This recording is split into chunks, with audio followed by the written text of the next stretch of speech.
South Africa, the continent's biggest success story and one of the most stunning countries in the world. Being a tourist, don't judge me. I'm way too cool for things like that. But this country has a very dark past. As a black man, I wouldn't have even been allowed to set foot on this very beach just 20 years ago.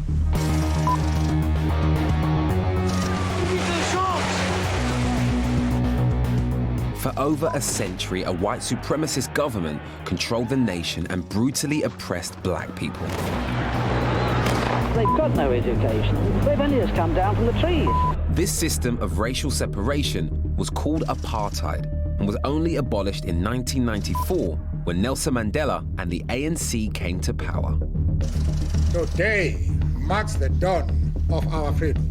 There has been such extreme levels of segregation here, and knowing that that ended only 2 decades ago, I'm desperate to see how that has changed the lives of people just like me, if at all. Poverty is rife here, and today people talk of a new underclass emerging.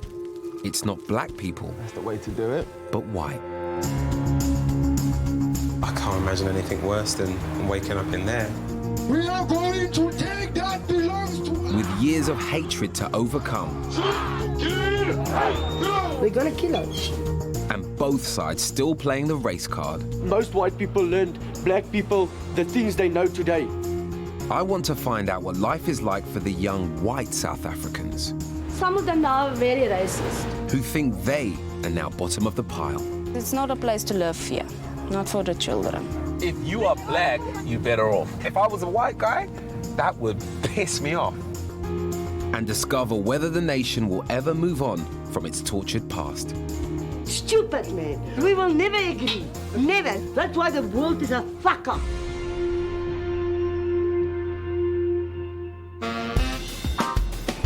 Johannesburg, South Africa's biggest city.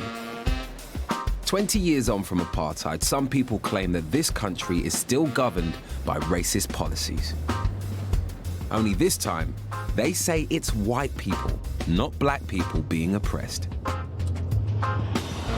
What the white experience of Africa is, for me, is really, really intriguing. Some people believe since the ANC came into power, there's been a flip because all of the opportunities have been afforded to the black people and the white people are now second-class citizens and are being neglected. But that can't be the case, surely. On the edge of the city lies a notorious camp called Coronation Park, a place where some of the hardest hit white South Africans have made their home. Coronation Park fills me with a little bit of apprehension, and that apprehension is based on the way that they may take me, the way they may receive me, and the way they may judge me straight away because I'm a privileged young black man. It's made me a little bit more nervous thinking about it. During apartheid, Coronation Park was a picnic place for white middle-class families, but it's become something very different. Oh, this is it. A permanent home for a white underclass.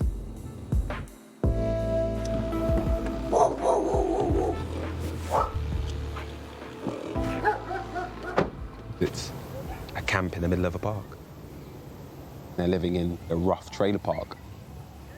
In the UK, you sort of get used to seeing images of young black kids in poverty, and I've never seen those same images, but with white children.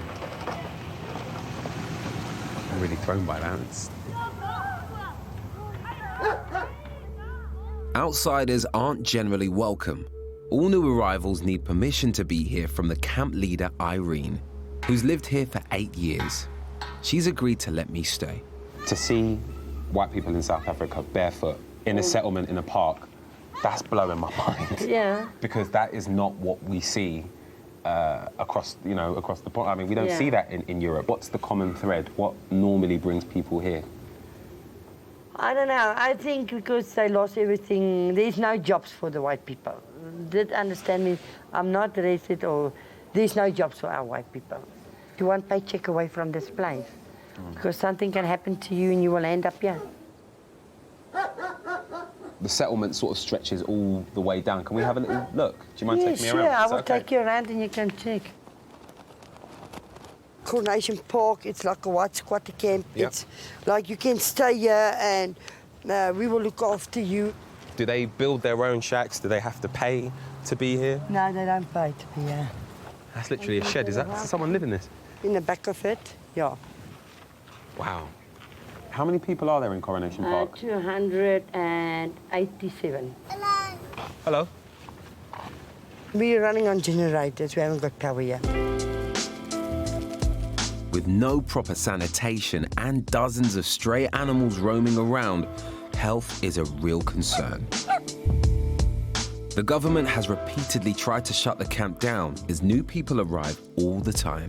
How you doing? I'm Reggie. What's your name? JD. JD, hello. 27-year-old artist JD turned up last month with his mum, 2 kids, and pregnant wife.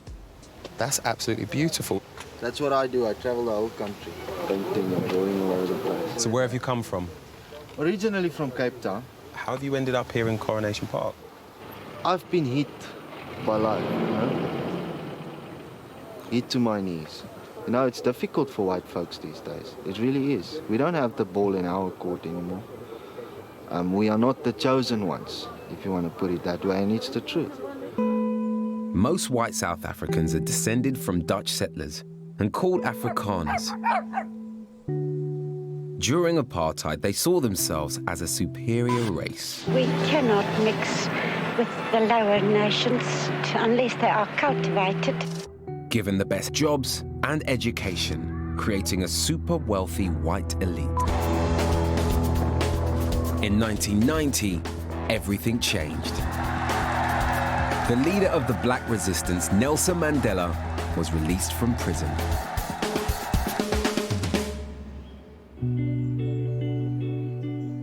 While over 50% of privately held assets here are still owned by the white minority,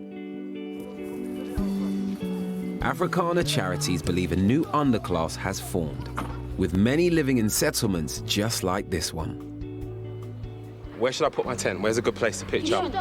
What do you mean there? I'm gonna put it on the hash. Will you guys help me put on my tent? Yeah. Come on then. What are we doing? There we go. All right, let's peg this up. I've only stayed in a tent once before, and while I was making it, I wasn't getting whipped in the ass by some kid called Winston. When did you do this? Look. Hey. Jesus Christ. Nearly a third of all the people living here are under 16. I'm not sure how the future looks for teenagers like Winston. Do you think you'll always live here? I don't know. Do you want to move out of here? Yes. Why? It's the people is only drinking and fighting, kicking. Really? So if you do move out of here, and people ask you where you grew up, when you're older, when you're my age, are you going to say Coronation Park? Why? Some people is gonna make fun of me.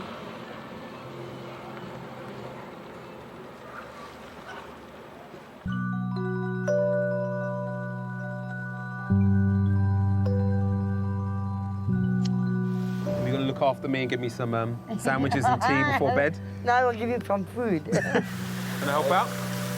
After dark, more young people flood into the camp. As well as child benefits, many residents survive on handouts, including hot drinks and sandwiches given out 3 nights a week.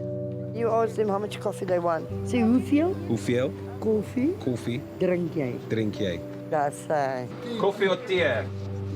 Koffie of tea? Learn Afrikaans. Check that out. How you been, man? You had a good day? What you been doing? Drinking. Drinking today?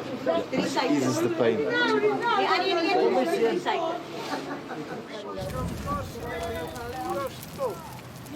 Hey, evening. a little mud. I didn't think about what the rain would do here. Unemployment here is very high. One person who does have a steady job is Irene's son, Reggie. He works as a welder. Hey, Reggie. I'm good, thank you, man. I've not met you before. I'm Reggie. Hello. Hello, lovely to meet you. Is that your wedding pictures I can see over there? You scrub up well, don't he? Yeah, He looks good in a suit. Flowers from the wedding day. Yeah. You still got them? I don't want to cry anymore. Yeah, right. Despite Reggie working, his wage isn't enough to cover rent for a proper house for his wife and 3 kids. Just how difficult is it to raise a small child in a place like this? It is difficult because the generator is on, but when you sleep at night and he wakes up, the generator isn't on. Then you must struggle to get light and whatsoever. And there isn't always hot water because you must make fire to get hot water. So yeah, that's a problem. Do you worry about how healthy a situation it is for him? Because I'd imagine that it's probably quite easy for him to get ill. This place is dirty, you know. Especially with the small one and Zander, they get sick fast, you know. It's not a place to live here, not for the children. I can't live here anymore. I tried my best from the start. I was working since I was 16, you know. And from then I just tried, you know. Build up my education and try to be what I am. You look quite emotional. Yeah, when it comes to my kids and my wife, yeah. What is it about your family that makes you so emotional? I think it's because I know I try hard, you know. Maybe I don't try hard enough, I don't know, but to see them suffer like this, it makes me... Do you think your children are suffering?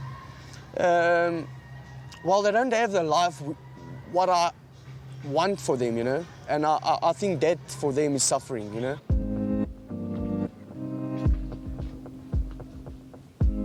The harsh reality of being at the bottom of the ladder out here is that can happen to you. This is it for them. Yeah, kind of like keep you awake, wouldn't it?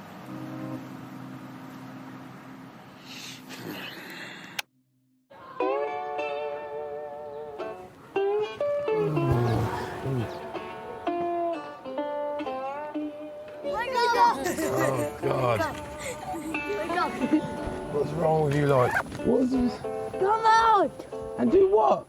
Play cricket. Play cricket? Understand what I mean, bro? Come, I'll put the next one on for you. You're gonna chop off my fingers, bro. You don't need your fingers. Ah, come on, bro. You slap you like a saucy, man. Eat the thing, bro. That's the way to do it. You're gonna go home smelling like smoke like you're going through, right? I can live with that so long as I'm warm. What was your first night like here? Terrible, because it felt like there's a bunch of serial killers staying here. I'm really glad I asked you this question after my first night. Sleeping here as a grown man is one thing, but in a few months, JD will have a newborn baby to share his tent with. How does it feel knowing that your newborn will be brought here? I'm talking to Irene and them. They all know about the baby coming. And I know in my heart it will be okay. Because they're going to help us. They will help us. I've heard about it recently. I've read in the papers that the people around here might qualify for government housing. But why wouldn't you, though? I mean, if ever there was anybody that needed help, particularly with a baby on the way, I would have thought that you'd be perfect for it. To me, government housing is a dream. I don't see myself qualifying for government housing. Over 2 million people are waiting for social housing in South Africa. So it's no surprise that JD doubts his chances of getting one. The wider situation is even more complicated, as race still plays a part in some opportunities here. I've come to the centre of Joburg to meet an old mate of mine, celebrity DJ Sizwe, to get a different perspective. What's happening now for young black South Africans? Oh, Reg, what's up? How you It's doing? been years. I'm well, thanks. How's it going with you? Good to see you. I'm really good, man. I'm really good. I'm glad to be in your neck of the woods, as it were. Okay, let's go to where you know. Take you where the girls are. You're desperately trying to get me in trouble with my girlfriend, right? It's a good start. You know?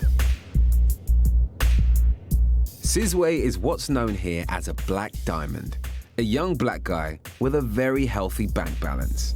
People refer to you as a black diamond. I guess some people would. I'm a diamond in the rough. I need some polishing. But people like Sizwe are relatively rare. Most of the wealth here is still in the hands of the old white masters, and they live in lavish gated communities. Is this one property? Yeah. the houses are just obscene. There's a huge gap in SA between those that have and those that don't. Is that why the walls are so high and the security? That's why the walls are so high. I mean, look, this is barbed wire, there's gates. Yeah, electronic fences. Yeah. To try to rebalance wealth and opportunity, the government has brought in a policy called affirmative action, AA for short. It's already transformed areas like the courtroom, where over 60% of the most senior judges are now black. And the dream is to repeat that across all walks of life. In SA, if you are black, you're better off right now. Well, why is that? Because it wasn't the case 20 years ago. Just because of everything, man. Like, the odds are stacked to your favor now. Affirmative action. If I applied for a job, right, and a guy my age, same education as me, applied for the same position, but he was white, I'd get the job, hands down. I mean, if I was a white guy, that would piss me off. Thank you, brother. You all right? You're talking to Sizwe in the car, you know, one of the things that kept coming up was the swing of power and the white people feeling marginalized, you know, and feeling that they don't get the opportunities anymore. Reverse racism, I guess. It's a very different time now. And if you're black, you will get opportunities in a way that you never used to. I've grown up thinking equality is about treating everyone the same. But here, things are different. Until the 90s, on these very streets, the ruling whites, or Boers, treated black people as little better than animals. I don't like apartheid, because in apartheid, Europeans go up and Africans go down. They were forcibly removed from their homes to live together in massive ring-fenced compounds, which later grew into townships. Everything was ruthlessly enforced by the white regime.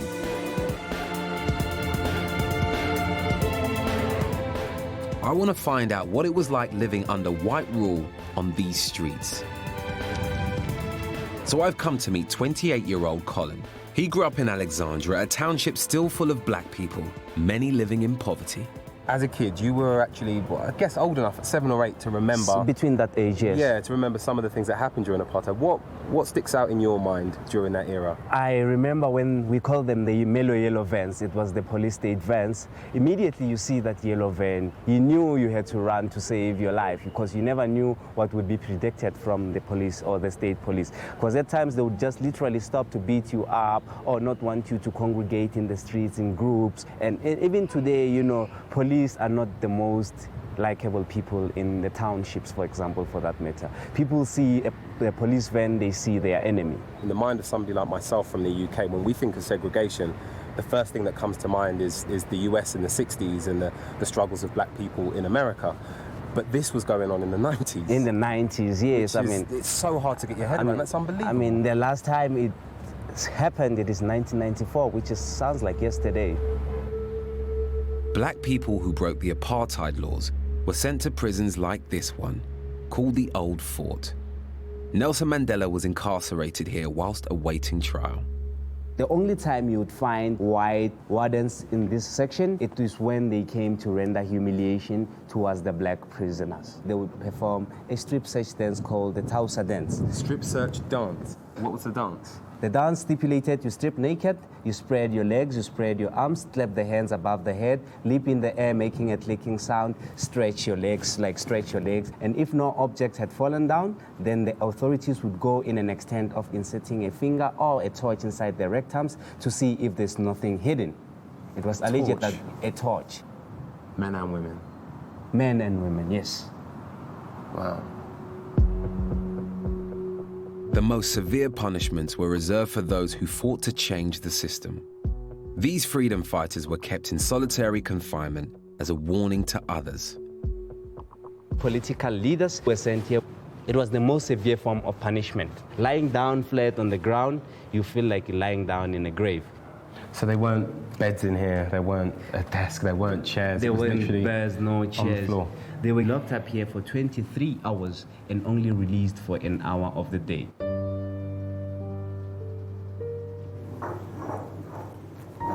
I guess this is where prisoners were chained to.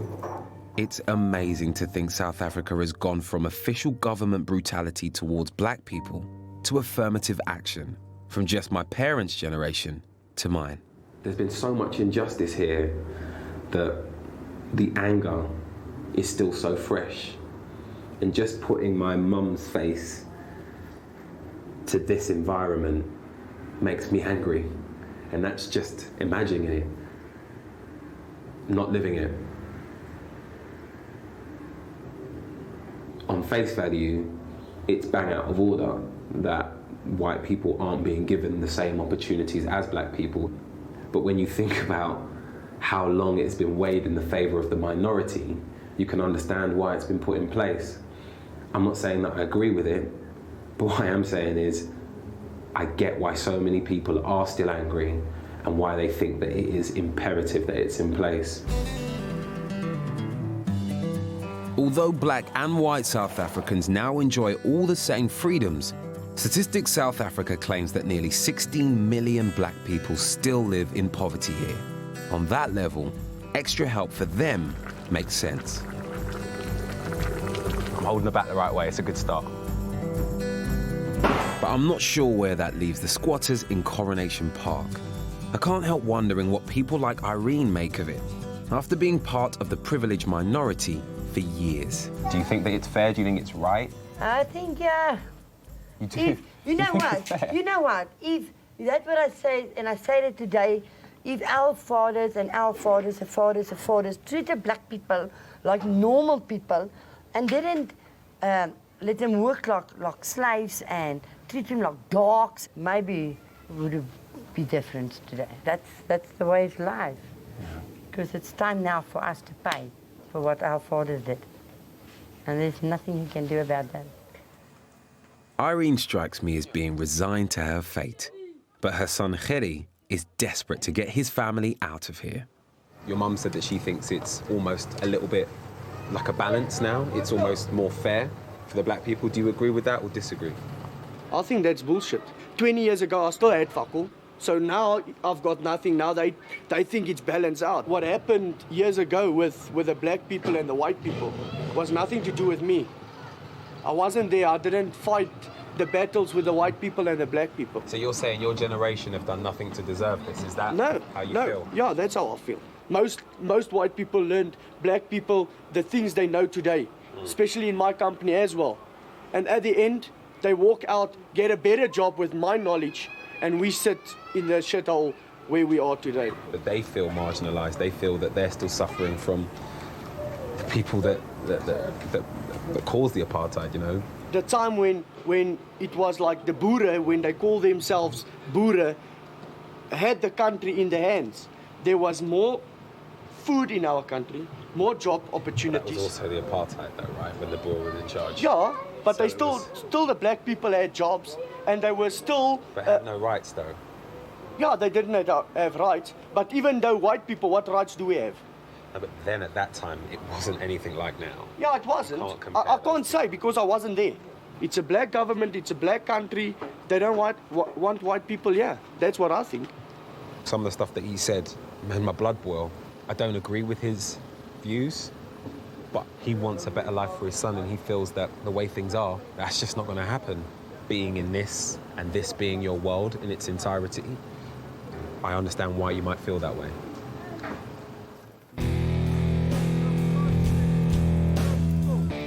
It may sit uncomfortably, but at least part of the reason Reggie is stuck here could be because of affirmative action.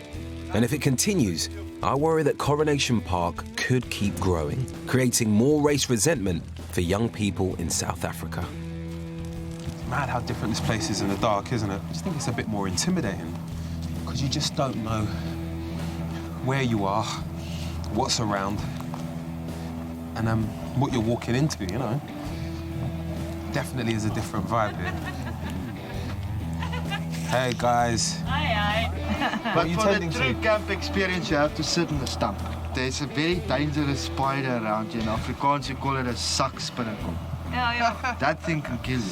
Why are you saying that before I sit down on the stump? I don't want a sakspinnekel getting in my bum.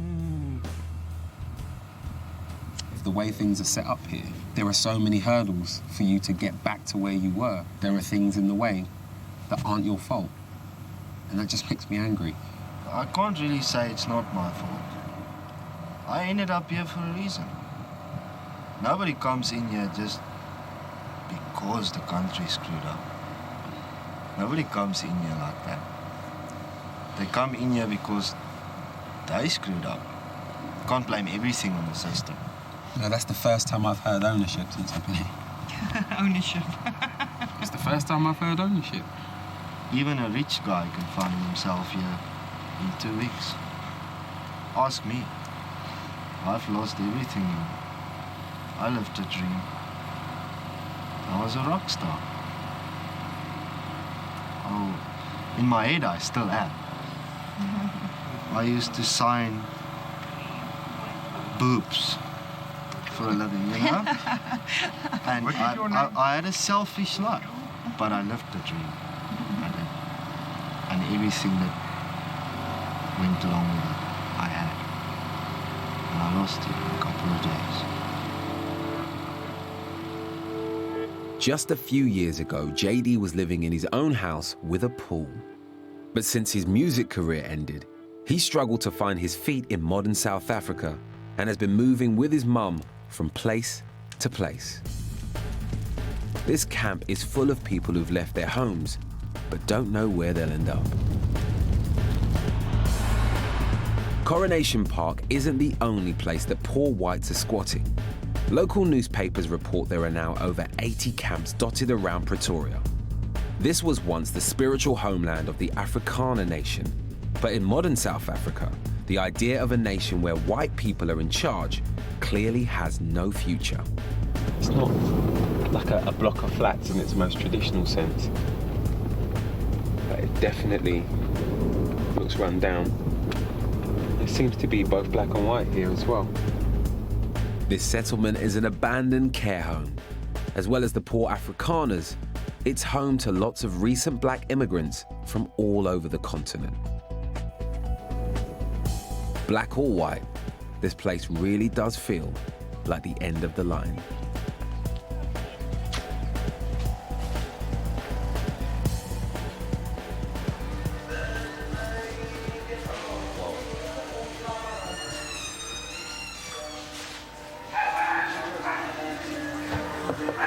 Hello? Hello. Hi. Hi, can I come in and talk to you guys? Is that okay? Is that all right? Hey. How's it going, man? I'm Reggie. Hello, nice to meet you. Nice to meet you. Hello, can we come in? Yeah, come in. Is that all right? Yeah. Hello. Hi. Hey, how you doing? I'm Reggie. Vivian. Nice to meet you, Vivian. Is this your little one? Is that your youngster? Yeah. Is that your baby? And this one is here? my first one. This Okay. is my second one. Oh wow, congratulations. So is this your family in here then, yeah? Yeah. How old are you guys? I'm 20 and he's 24. How long have you guys lived here then? We've lived here for basically 4 years now. Who else lives in here? Because there's doors all the way down the corridor and they're all sealed. It's only white. It's only white. There's no black in those rooms.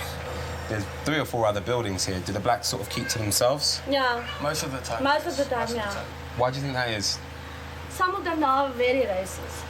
And inside here, they're also very racist. Yeah. Most of the people, if they do know you and they do have respect for you, they actually just intend to leave you alone. You leave them alone, they will leave you alone. The only other place where I've heard someone speak like that is prison. That's the only other place where I've heard people speak about That's like that, looking yeah. after yourself. Is that how you see this? That's how it works here in this place. So, yeah. Do you know what? I'd love to see the rest of this building. Is it possible for you to show me around? Can I see some more? It's a bit dark down here. Yeah, no kidding. My grandmother's staying here. Well, Vivian's grandmother, actually. Wow, so it's the whole family all in this? Yeah, well, it's the mother. The little one just here. Go. It's the grandmother and Vivian's mother that actually got us here, so... So what's this through here? Is this shared? Everything's shared, but unfortunately not everything works either. The toilets, they're permanently blocked. These tubs, they don't work at all. They got water, but only cold water. Yeah. Showers. Look at that. Needles, drugs. So that's everywhere now? Yeah. Too many drug dealers moved in, too many junkies moved in. We all know that it's not safe for the kids. Yeah. Crime is rife here, but that's not the only danger. These buildings are so old. If these roofs catch fire, it's over, it's done. 2 months ago, a resident built a fire in their room to keep warm. Unfortunately, it got out of control and tore through an entire building. This is awful. Do people actually live in here still? People still actually live here. God, look. There's at least a roof over their heads. I can't imagine anything worse than waking up in there. I think in, 20 minutes it was the whole wing. This is the hardest I think I've seen it in South Africa, you know. So what's the future look like for your little girl then? In South Africa, I wouldn't say too good. Neither Hardest nor Vivian have a legitimate job. To get by, they run an unlicensed shop out of their window. It's difficult for us to get work in South Africa, especially me.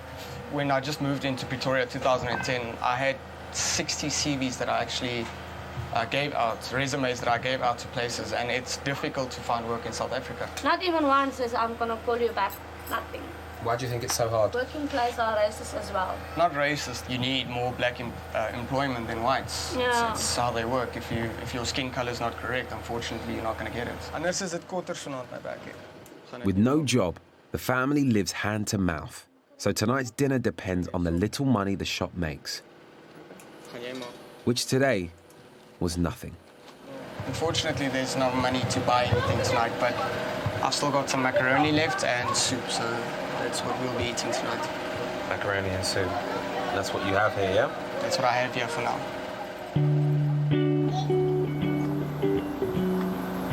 I don't want to seem judgmental anymore, but it almost feels like this isn't a life.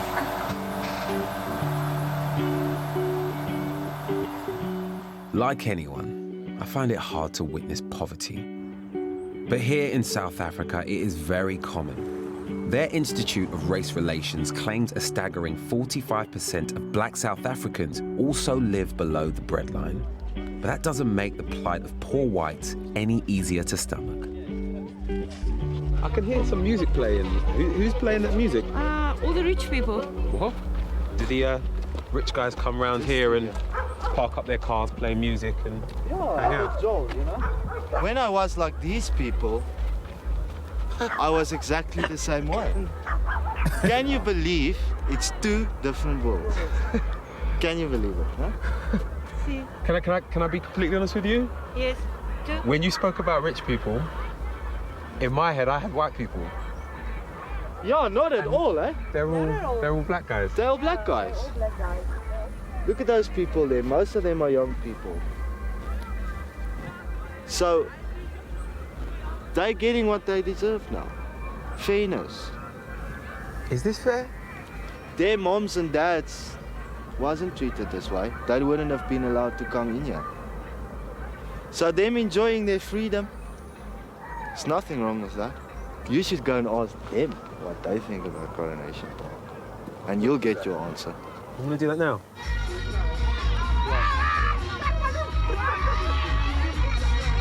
Hello guys, how you doing? Brother, hello. Where have you guys come from tonight? Soweto. Soweto? Yes. So you guys are from the township? Yes. Nice, and you come out here to enjoy yourself for the night? Yes. South Africa has come a long way. Some middle-class black people live in Soweto now, with cars, jobs, and money. And whilst it's strange to think this party wouldn't have even been allowed 20 years ago, it's even stranger that it is happening right next to the tents and shacks of hundreds of impoverished Afrikaners. There's a group of people living just over there. Permanently staying. They live there. Living there or what? You didn't know that they were there? No, I didn't know anything because this is a park. I'm living in that squatter camp tonight. You won't get white people here. You understand? Because what do you won't get white people living in the park? You won't. Well, I'm if staying you there prove tonight. something. I'm staying there tonight and there's a lot. There's okay, about white people that are standing, white people that are living there, they are 3 days and then they're going home. No, 8 years. No, you're lying. You don't believe that there could be that many white people living that way over there? Why not? I don't believe. Why not? I'm telling you straight, you're lying. No. I came over this hill expecting sort of arrogant, rich white kids. It was quite the opposite. White families still earn 6 times more than black ones on average, So I can understand the stereotypes. I hold them too. But if black people can't even accept white poverty, I can't see a way out for JD, Hardis, and Gerry. I'm on my way back to see Hardis. I'm surprised to hear he's been given a last-minute job interview. It could be good news, but I'm finding it hard to be positive. I see his kids walking around barefoot, and I see used needles in the gutter and drug dealers hanging out seconds from his open doorway. It just really gets you down. It just makes you think, Jesus.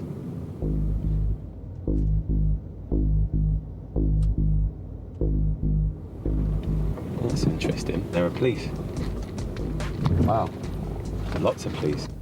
I'm gonna go and find out what's going on.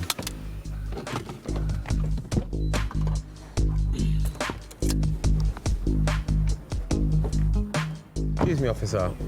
If you go inside that side, in that building, over people is inside there. Has there something happened in that building? I don't know if something's happened, but over 9 people are inside that building. Okay, cool, thank you.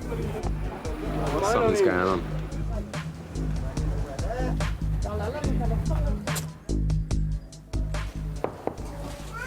Hey, Hardis. What's up?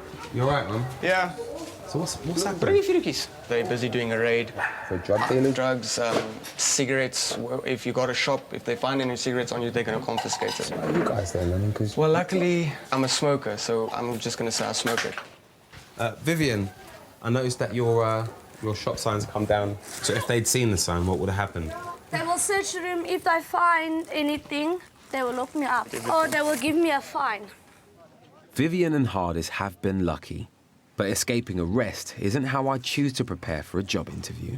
It's going to look like the Rainbow Nation today. Oh, really? Why Blue is that? shoes with black. Crazy colours? Yeah. Do you not have any blacks and whites? No. They're dark. There we go. That'll work. It's funny, no matter where you are in the world, there's wives still dressing their husbands. Bye-bye, Sienna. Sienna. Hardis is interviewing for a door-to-door sales job. Looking sharp. Hello. Look at you. All right, let's go do this.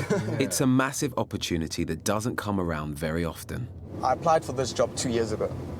Wow. 2 years ago, and they finally called you out of the blue. Yeah. This is a good 30-minute drive from your place. How are you going to get here should you get the job? Walk. It's going to be a long walk, isn't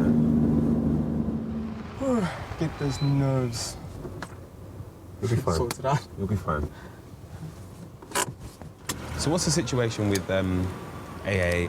I'm hoping that there's no such thing in this opportunity. Even if there is, I'm still hoping that I convince them to actually give me the chance. This is the first time I've actually seen him appear unsure about something, you know.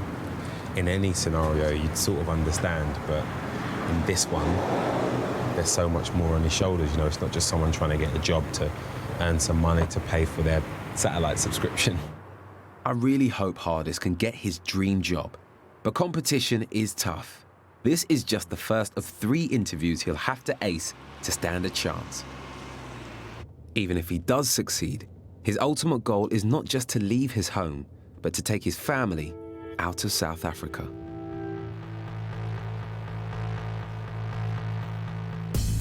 Like many Afrikaners I've spoken to, he's fearful for the future.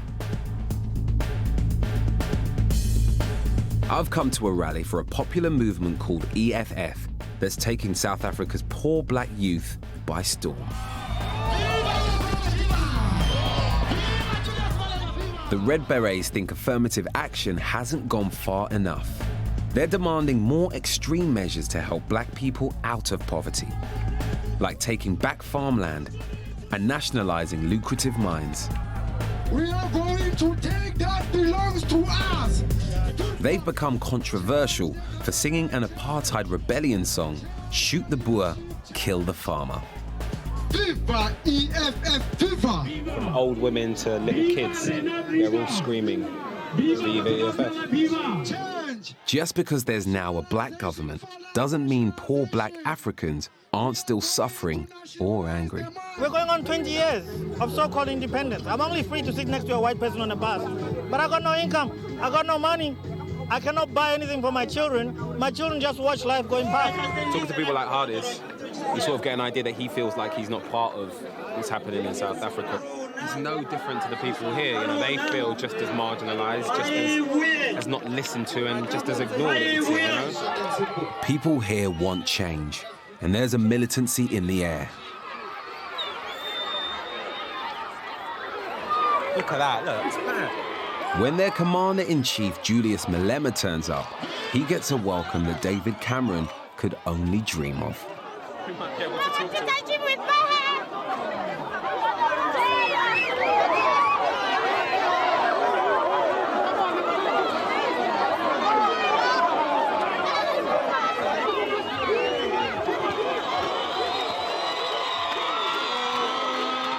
You need to come to Marikana on the 13th. Now you must not sit back.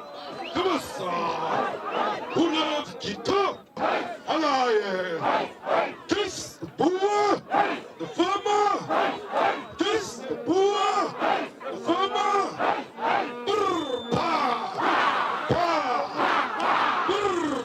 The whole time I've been here, I've heard about this Kill the Boer song.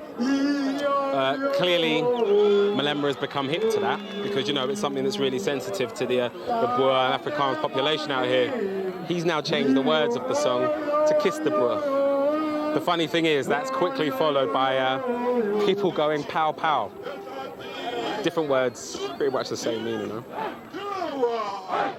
Shoot to kill. I've never seen any politician in Britain do was sing with the people and sing traditional songs. Yeah. And he sang the Kill the Boer song, but he changed the words to Kiss the Boer. Yes. Do you think it's a fair song? Yeah, it's a fair song. We are kissing the knowledge. We do not want to fight. We want to fight spiritually, not physically. We don't want to fight with guns and whatever. We have to fight knowledgeably. And we have to fight with knowledge. I don't want to believe that everyone here wants to take violent revenge on white people, but chanting a hate song isn't building any bridges. A few years ago, Julius Malema was tipped as a future president, but he's not someone many people in Coronation Park would vote for. Why do you think that so many black people in townships are supporting of Malema? Because they want to kill us. It's a shock, eh? I definitely don't agree. He says kill the Boer, kill the white one, kill the Boer, kill the white one. They're gonna kill us. They're gonna kill us. As soon as he comes in, we're gonna be killed. Our fathers before our fathers treated black people very bad. They did. And I think Julius Malema wants to just turn it around. But it's wrong. It's wrong. So why do you want to treat us like dirt because of what happened that time of year? It was a long time ago, but it's not that long ago.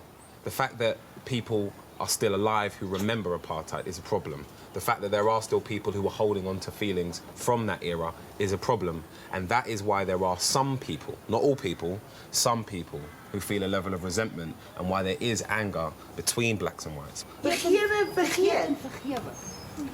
Dis wat ek blood is blood and flesh is flesh. So just leave it. There are lessons in what happened. And I think the only way that you move forward is learning from what happened as opposed to forgetting. It's stupid, man. There's people in this world, that's why the world is like it is. Because they can't forgive and forget what happened in their lives. That's why the world is a fuck up. Straight talking, breaking no friendship. That's why the world is fucked up. But to forget what's happened will be completely irresponsible because then you can't learn from what went wrong. And that is why, hear me out, Irene. Hear me out, Irene. Yeah. I tell you, I told you now what I think about the life. Yeah. I told you everything I know, everything that I know, everything I want to say to you. Yeah. And that's that. We're not going to agree on it. We will never agree. Never. Let me tell you one thing, my friend. We will never agree. Forgiving and forgetting is not the way I live my life. I mean, I've got a tattoo on my arm that says never regret, never forget, you know? I think it's important that you don't forget. It's definitely important that you forgive, and that's the only way that things are going to change here, if people forgive. But you must never forget. Because if you forget, what the hell are you going to learn? There is no quick fix for the divisions and inequality in South Africa. The poor Afrikaners I've met are undoubtedly getting a rough deal now. But if there is a price to pay for decades of oppression, perhaps this is the least worst option. In Pretoria, Hardis has asked me to meet him after making it through to the final interview for his sales job. Okay, so today was the big day. Got some bad news and some good news. Okay, bad news first. I need to wake up early tomorrow morning. Best news, I get to start working on my birthday, which is tomorrow. God. Incredible. That's unbelievable. Congratulations. What a birthday present. Yeah, it is. It's...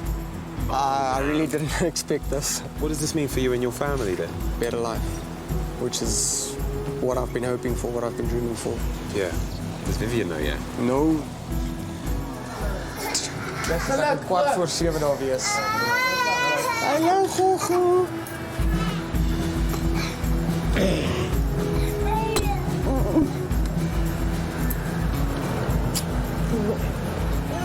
Congratulations, Vivian. Big news. What's the first thing you want to do? Just get out of this place. Move to a flat or something. I can't let them grow up here in this place. When I got the yes after I left the office, it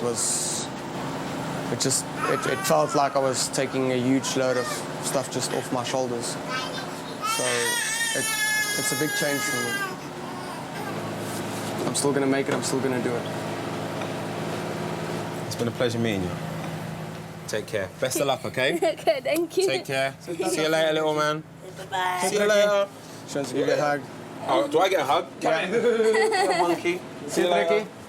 Bye. See you later, little monkey. Bye. Bye. See you later, honey. Bye, monkey. Bye. I'm really pleased that Hardis at least has made a positive change. I'd come here hoping to see a rainbow nation, but there's clearly some way to go. Integration is happening, but only in pockets.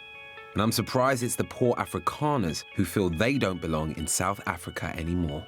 Essentially, black and white people are victims of apartheid and they're still feeling the effects of it. It's a problem that's affected poor, rich, white and black. Do you think that you're a victim of apartheid still? Definitely my generation paying a price. We're paying a price for our forefathers. South Africa's past is still haunting it. But it won't be like that always. Change takes time. It really does. Happy? Very happy. I look 10 years younger. It's amazing. Nice work, Jay. Thank you. Bye-bye. See you later, guys. Bye. Always look to the trees and to the sky. Remember us then. Too. It's a bit weird seeing them react the way that they have to me. And it's if I'm going to be really honest, I feel a bit strange leaving. I mean, not that I want to stay here, but, you know, I'm going home, and I know what I'm going home to. And they're staying here. I mean, staying here in this. You know? This is how kids play here. This is the reality for them here, and good people. Really good people.